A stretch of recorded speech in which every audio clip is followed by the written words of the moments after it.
నేను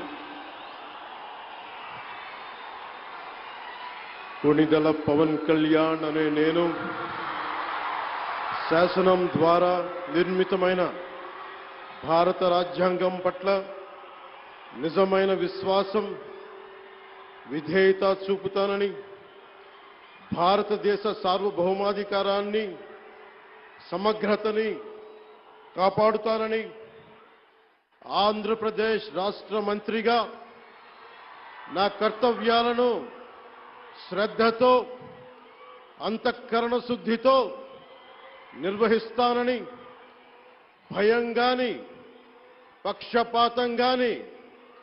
రాగద్వేషాలు గాని లేకుండా రాజ్యాంగాన్ని, శాసనాలని